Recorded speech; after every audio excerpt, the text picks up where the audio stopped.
One of the things I'd love to do with Schematic is to inspire people that don't have hardware skills to build the devices that they want to see in the world.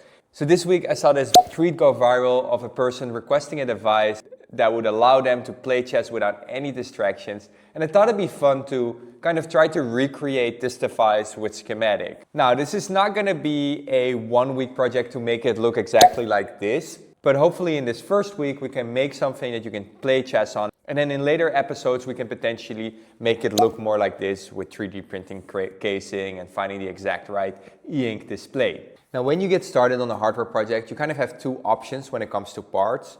One is look at the parts that you already have and see what you can build with that. Or the other thing is buying the exact right parts. Schematic can help you with both. When you are prompting it with like, make me a chess device, it will tell you what parts you need to buy. But in my case, like I have tons of parts laying around and I just want to get building quickly. I don't want to wait for delivery times. So I'm just going to go and collect some of the things that I have in my box here to figure out, can I start to build my first prototype with this? Because one thing I've already really learned with hardware is that, the most important thing is feeling the progress. It's not building the perfect thing. So yeah, why don't we go ahead and try to build something that's not perfect, but that can play chess this week. So here in my box, I have some ESP32 boards. I have a ton of buttons that we could potentially use. I have some displays that we can use. So yeah, let's just pick a slightly biggish display and, ask Schematic to work with that. All right, so you might be asking yourself, why is he looking different? That's because we had to build an entirely new feature to make this possible. And that's really what this YouTube series is about.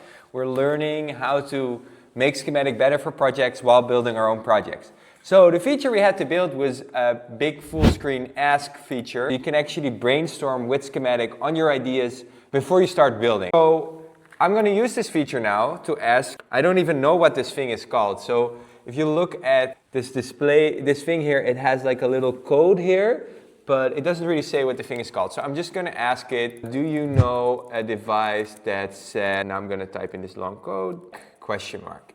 It's yellow. So now here you can see our new ask mode. It's a full screen experience in which you can kind of brainstorm and ask questions to our AI before you start building or while you are building and debugging, and I think it works really, really well. So it says that it knows what it is.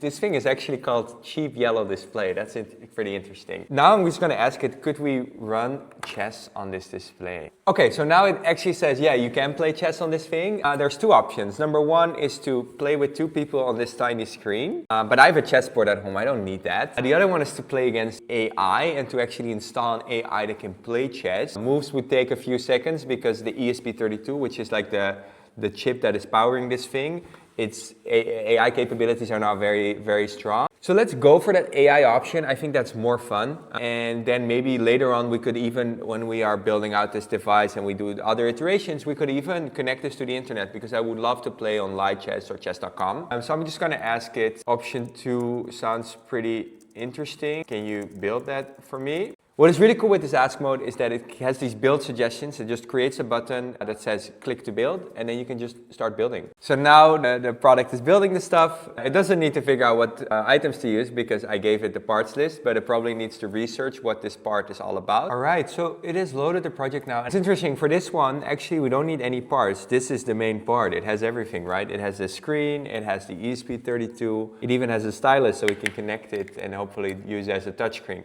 So I'm very curious if this will actually work because we've never built something like this with Schematic before. But yeah, there's only one way to find out, and that's to connect this board to our computer and deploy the code. One thing that's very annoying about hardware is while everything else in the world is now USB-C standard, this one, it has one of those old USBs. Luckily I found a cable, but very annoying.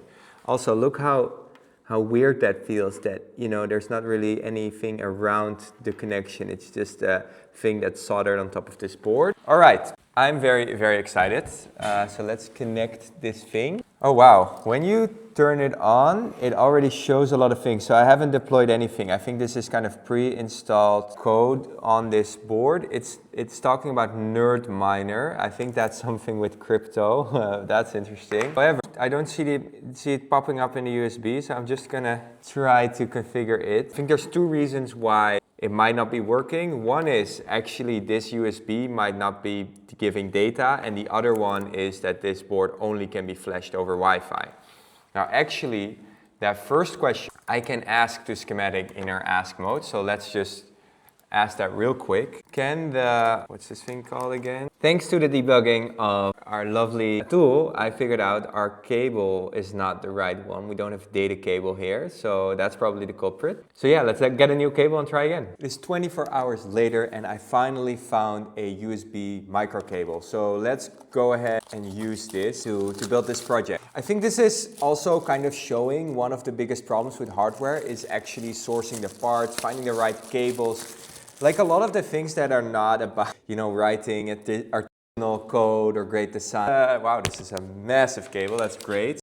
Let's plug it in and finally deploy this project and see where we're at. All right, moment of truth. Is this actually going to work? There's the USB. If I click connect board, finally I'm seeing the board. So that's great. Now we're just gonna hit deploy and pray for the AI gods. See if this is actually gonna be like a nice chess app, because to be honest, I've been working on this for a while now and I'm very, very excited to see what this is. The moment of truth. There you go. We have a little chess device. I don't know, I think like any hardware project, when you feel it in your hand, it always feels so magical, and that's definitely the case for this.